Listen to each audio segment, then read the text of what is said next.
alam kung ano yung pag-uusapan. Like, is this Tagalog?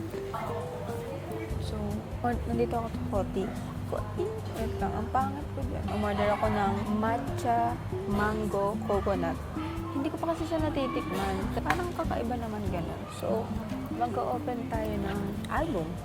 God knows kung gaano na to katagal sa cabinet. Parang mga 2 to 3 months or more. Kasi na-busy ako sa school eh. So, mag-unbox tayo ng album while talking about life. ASMR. Matcha, mango, coconut. I haven't tasted this.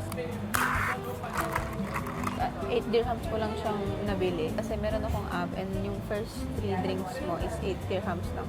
Let's try.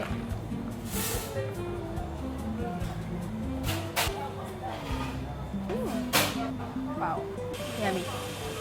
Buksan na natin to habang nag-iisip ako ng pag-uusapan natin. Alat, bubbles ako muna. This was way back 2023 pa, pero ngayon lang ako nagkamani. Alam niyo ba, recently, ang daming nangyari sa buhay ko. Actually, sobrang daming nangyari sa buhay ko. Like, is this Tagalog? One of those that I got baptized. Hindi ko siya actually nasi-share pa sa mga friends ko sa Pilipinas. Parang ayoko nang masyadong overshare about my life. Okay, so unahin natin yung inclusion. Recently, ang dami pang realization. Kwento pala ako sa inyo kasi last attend ko ng Sunday service. Ano yun, parang last day ng mid-year fasting. So, I have my prayer partner. Tapos, ang huling prayer was to pray for each other nga. Then, nauna ako mag-pray. Pinag-pray ko yung life niya, yung mga anak niya, asawa niya, buhay niya. Tinanong niya pala ako kung ano yung gusto ko ipag-pray. Help na lang po ng family ko and then yung finances, ganyan. Kay God, walk ko din kay God kasi nag-struggle kasi ako nung time na yun. Habang nagpe-pray siya, ay hindi ko alam kung paano tayo sa sort out ko muna. Nung narinig kong pinapipray niya yung parents ko, umiiyak ako kasi hindi ko naman nasabi sa kanyang deadball na yung hindi ko nasabi sa kanyang deadball na yung aking parents. While she was praying, I was like,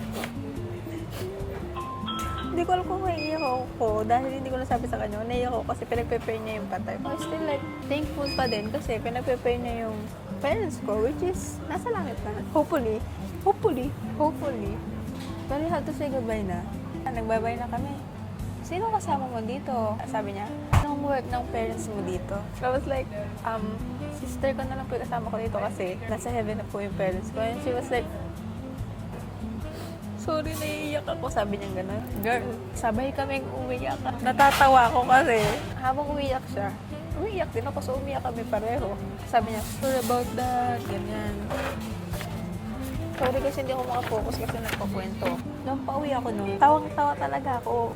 Pero nagsasorry ako, Lord, kasi hindi ko kasi alam na Yung next na iyak ko is yung pinaka-recent, siya yung last na iyak ko. Nasa meeting kami ng friend ko, si Ashley. Kasi in-invite niya ako dun sa VIP meeting something, planting seeds sa mga university. So, nakikinig ako dun. And I feel like hindi ako belong dun kasi hindi naman ako sa ministry ng youth.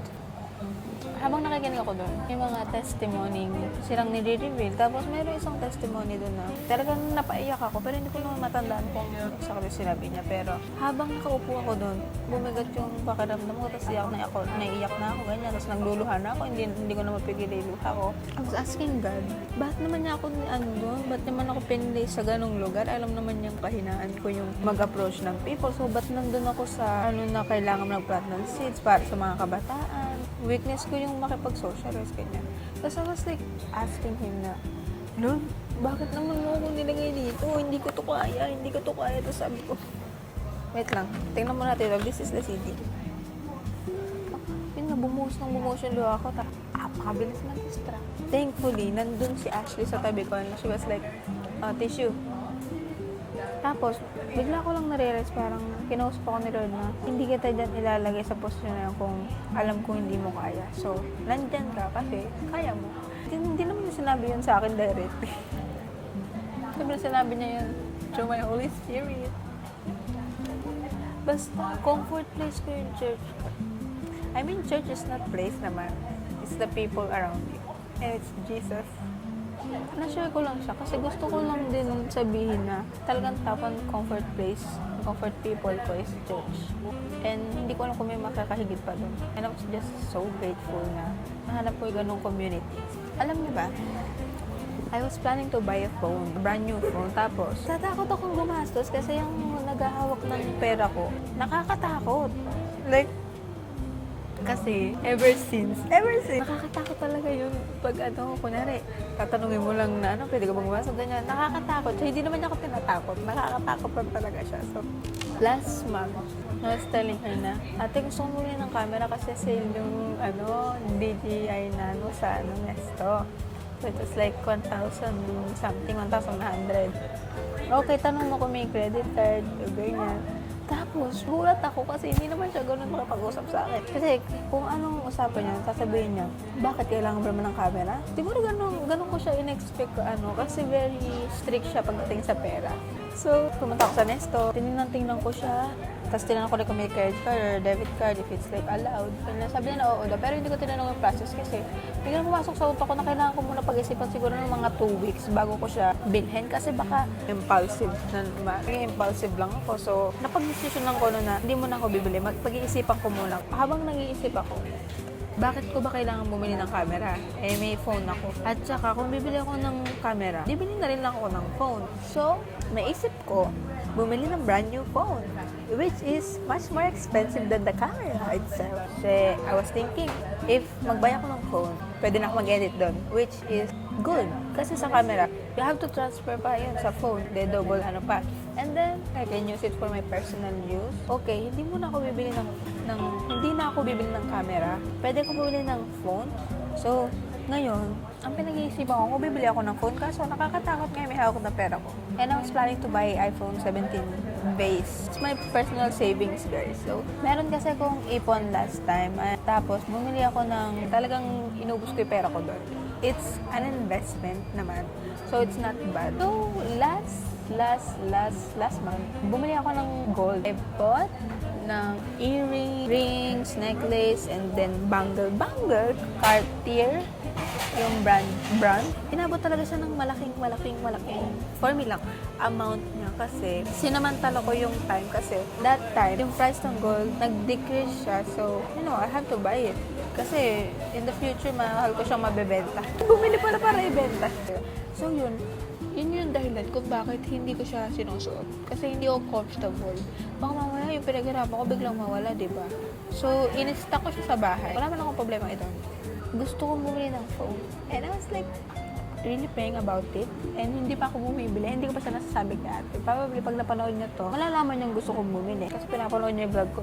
Alam niyo ba guys, gusto ko i-vlog sa ate sa YouTube. Kasi nahihiya ako mag-vlog sometimes. Kasi yung pag kasi may nanonood sa akin, hindi ako comfortable na, baka may mag-comment, ganyan. Isa kasi si ate doon, baka mamaya i-judge na ako, ganyan. Kasi iba ako pag nag-video, iba rin ako sa personal. Tsaka yung relationship kasi din namin ate, feeling ko wino-work out pa namin. Since kailan na kami ulit nagsama. Alam mo yun, typical sister issue. Balik tayo ulit. So, hanggang ngayon, pinagpe-pray ko siya. Sana, umayag si ate. And ito yung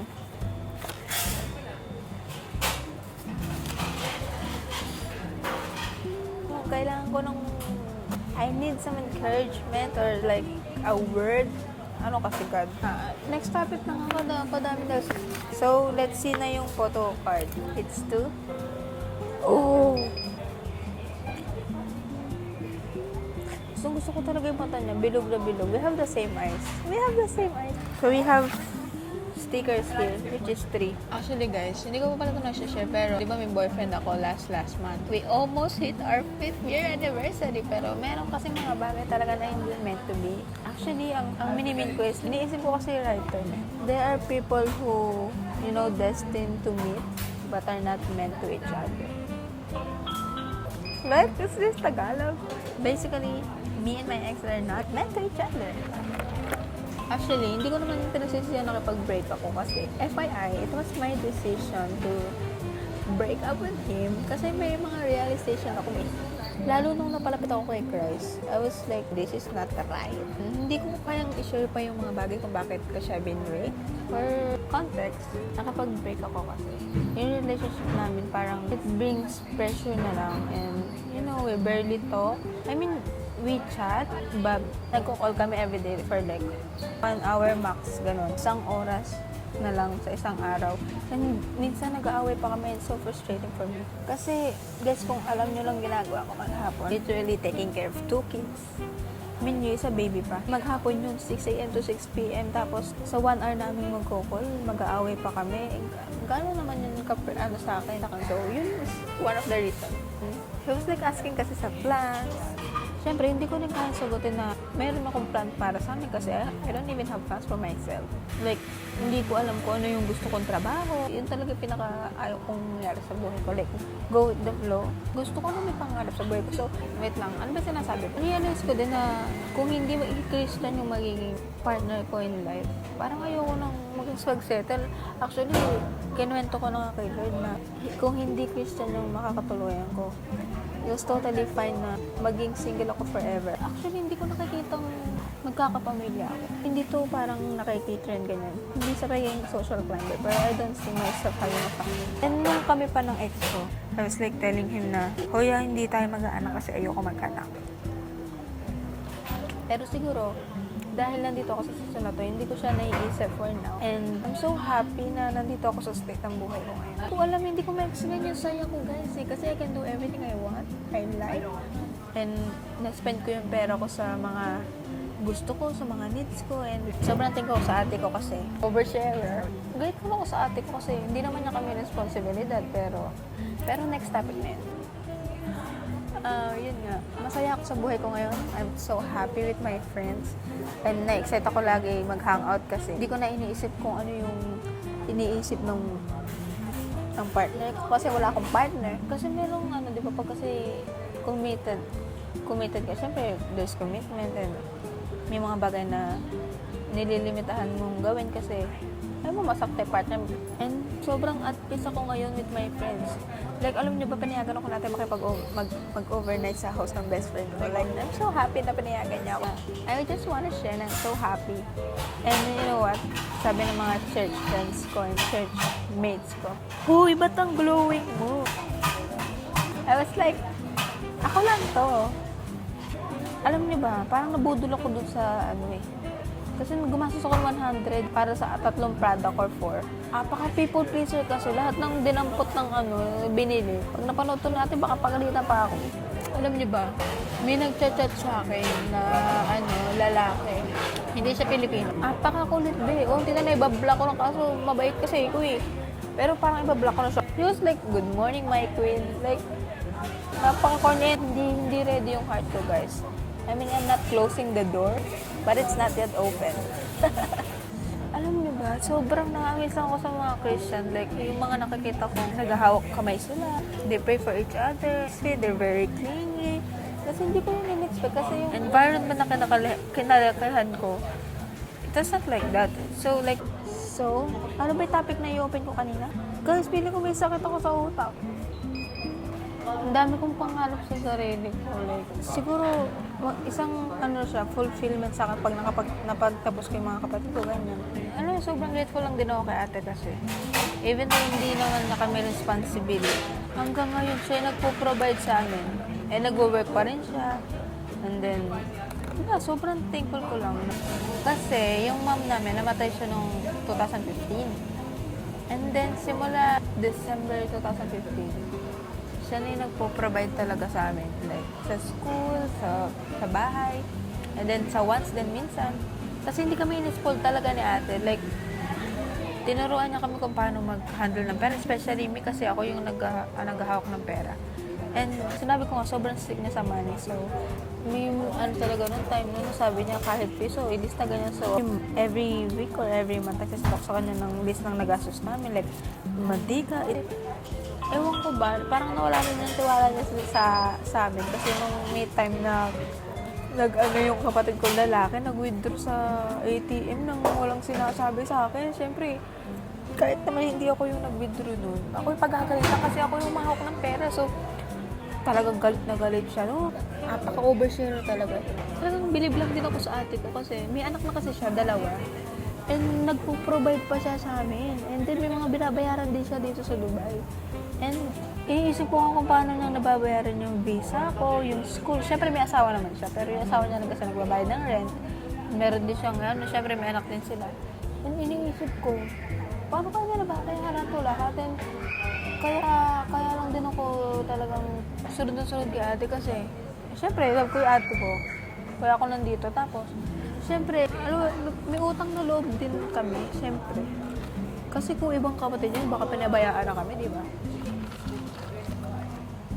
Alam niyo ba, nalulungkot ako ngayon sa pag naisip ko yung age ng lola ko. Kasi, ano na siya ngayon, 86. Gusto ko siyang isama sa travel, pero, kailangan ko pa mag-aral, kailangan ko pa magtrabaho, and dahil ko pinagpe-pray ko, Lord, long and healthy life, Lord. And talaga naiyak ko pag yun talaga pinagpe-pray ko, Lord, gabi-gabi. Kasi sabi ko, Lord, baka hindi ko lumabot tayo lola ko pag pag umuwi ako, talagang magwawala.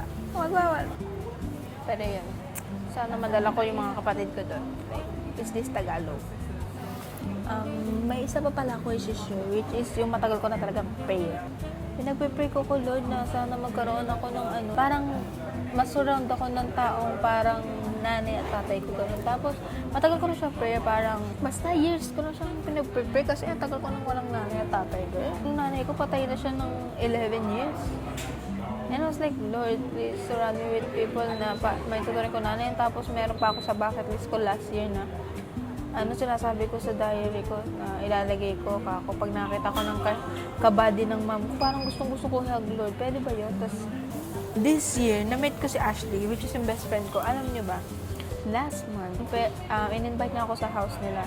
And then, sobrang heartwarming ng atmosphere din.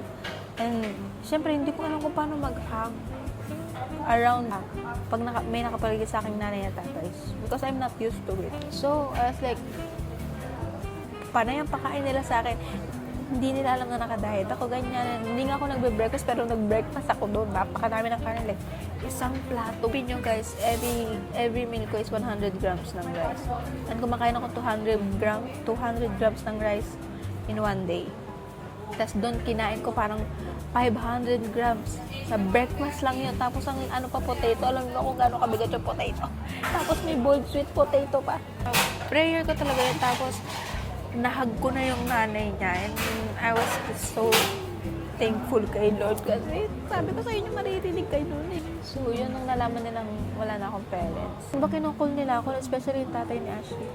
And he was like, pag gusto mo bumisita dito, bumisita ka lang. Kung gusto mo mag-overnight ka dito, magpaalam ka lang sa atin mo. And I was like, okay po, thank you po. Kasi hindi ako expressive guys eh. Hindi ko rin alam kung paano magre-respond.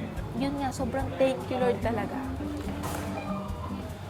And then, alam nyo ba na, papakita ko yung video ko saan ko sinabing last year to, na sabi ko sana magka-friends na ako kasi sobrang isolated ko sa bahay last year. Yeah, 2025, thank you for letting me experience things. Very grateful ako. Sana yumaman na ako, sana maging billionaire na ako next year. Kamit ako ng new friends.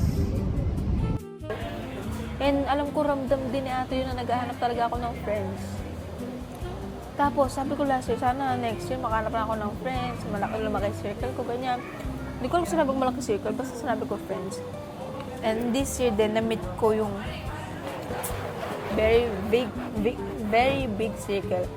Ayun sila, Ashley, si Seth, si Caleb, si John, si Kuya Nathan, si Cholinga, si Jasmine, si Maddie, basta marami pa sila. Hindi ko lang, si Therese, baka magtawa. And I'm so grateful lang talaga kay Lord kasi talagang naririnig nga niya. Malamang, hindi naman siya big. Talagang, apakadami talagang blessing this year. Hindi ko na mabilang hindi ko na mabilang sa daliri ng paa at kamay ko. Investment, friends, family, and time for myself. And then, self-worth. Apakadami ko namang Lord, deserve ko ba to? Like, minsan umiyak na lang kasi sobrang grateful ko. Tapos sinasabi ko kay Lord, Lord, paano kung magre-reklamo sa'yo? Ang dami binibigay sa akin. Uy, totoo yun Hindi ako nag-make story ng dito. Like, umiiyak talaga ako kay Lord. Sabi ko, Lord, paano ako magre-reklamo sa'yo eh? Bigay ka ng bigay. Alam nyo guys, pag malapit kayo kay Lord, ang dami nyo realization, and then may mga bagay rin kayo na you're able to think, to do it. I mean, before I was so scared to let go. Alam niyo ba nung naging Christian din ako, just realize na it was so easy na to let go of things that not helping you grow anymore. Pero ngayon, I was like really contented sa life ko. Alam niyo ba, isa rin yan sa key sa life. If you're really contented, sobrang saya. Lahat ma-appreciate ko talaga. Alam niyo ba din, nasurround din ako ng isang friend na she makes me feel so pretty. Hindi ako nakaramdam like that. Iba kasi yung friends ko sa Pilipinas. I don't mean it naman na, hindi ko miniminader bad or like, basta iba lang talaga si Ashley and may iba kong friends dito. Kasi si Ashley, sharing her makeup to me. Tapos, tinuturuan niya ako mag-makeup. Like sa Philippines, kasi may friends ako doon. Talaga napipil ko yung insecurities ko kasi they were like making fun of my face. Pipicture lang nila ako and they were like posting it sa social media. Walang permission ko and may friend ako doon. Tapos pipicture lang nila ako like, alam niya naka 0.5 and then nasa forehead ko. Tapos syempre, it will expand together with the eyes. So nakaganan yung eyes ko. Ewan ko, sobrang nalulungkot ako pag pinopost nila akong pangat ako. Pag nagpo-post ako, tinatanong ko pa yung mga friends ko kung okay lang bang i-post ko. So, gusto ko rin na tanungin ako. I wanted to be posted looking like that. Tapos, alam niyo ba, pinakilala niya ako sa friend niya. Sabi niya, si Arian, best friend ko. I was like, sarap ka feeling pag ini-introduce kang best friend.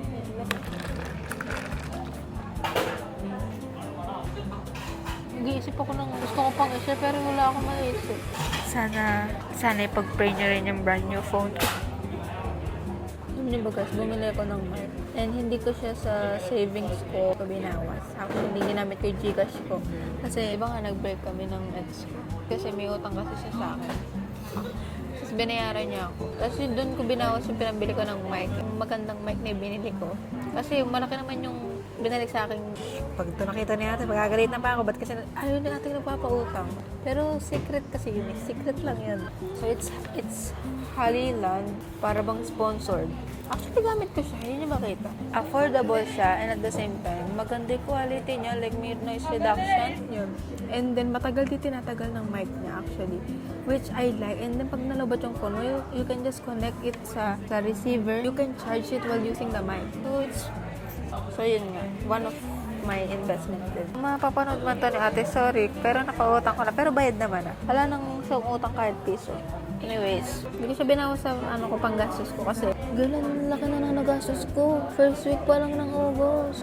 Kasi sinabihan ako natin na i-balance ko yung gastos ko. Pero hindi niya sinasabing limitahan ko yung sarili ko. It's just, alamin ko lang yung gastos ko. Pero nakakaba kasi pag pinagsasabihin ako yun parang almost 400 din nagagastos ko ngayong week. Kasi nagpa-cleaning ako tapos yun nga, bumili ko ng makeup. Tapos gumagastos ako sa Nol card and din sa food ko outside. So, malaki yung gastos ko.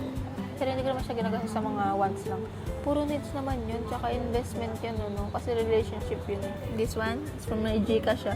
Ginamit ko yung Gcash ko mag-transfer, alam di ba may fee siya na 180 pesos. So, mga 10 to 12 dirhams. Pero okay lang yun.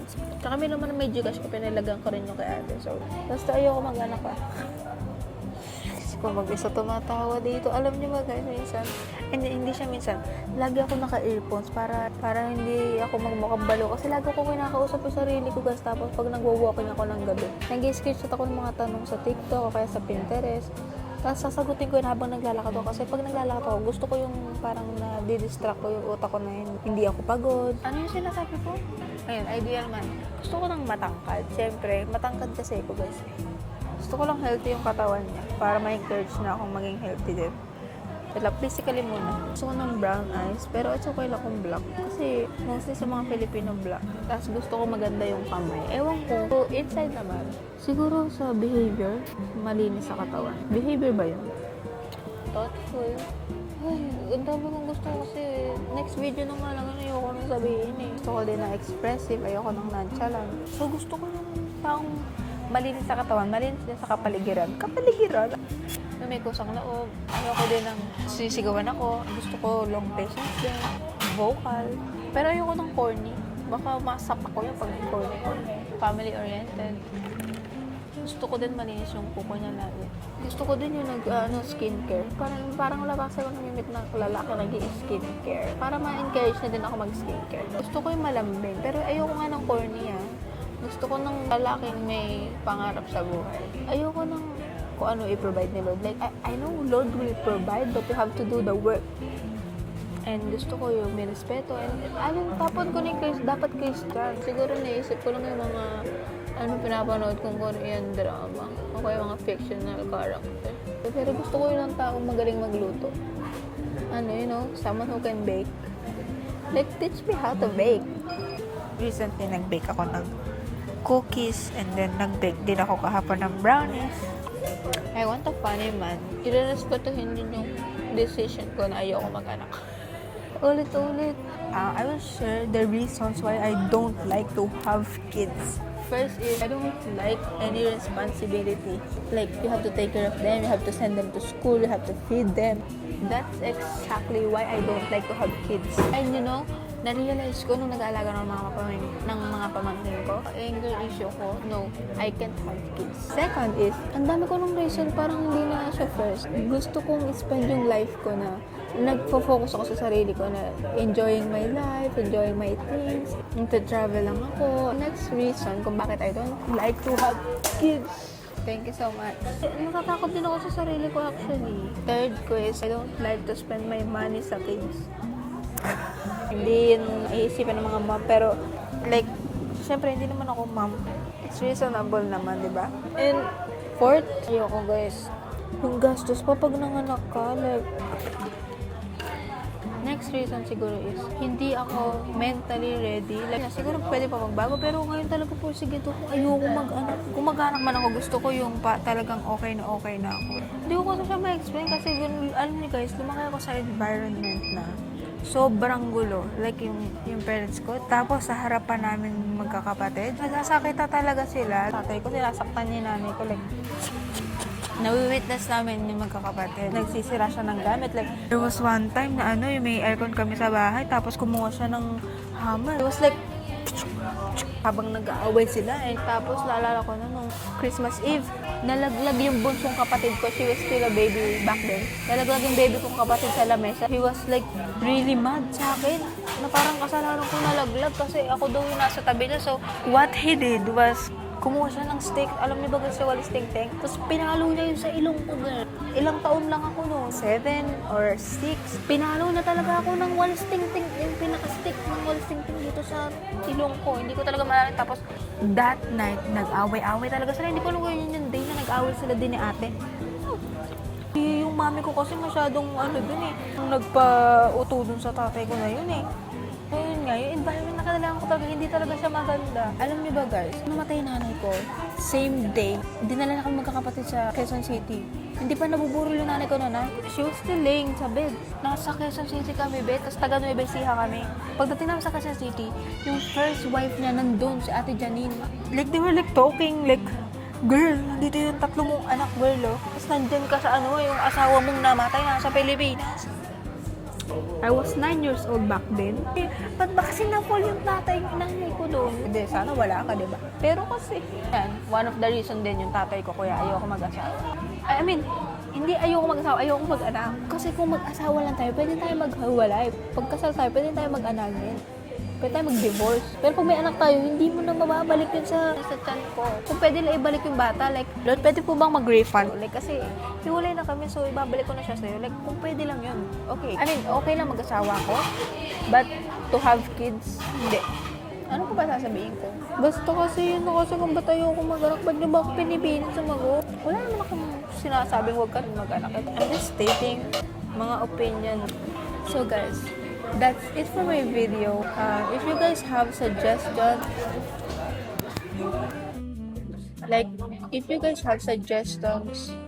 sa pwedeng i-vlog, see you guys on my next video.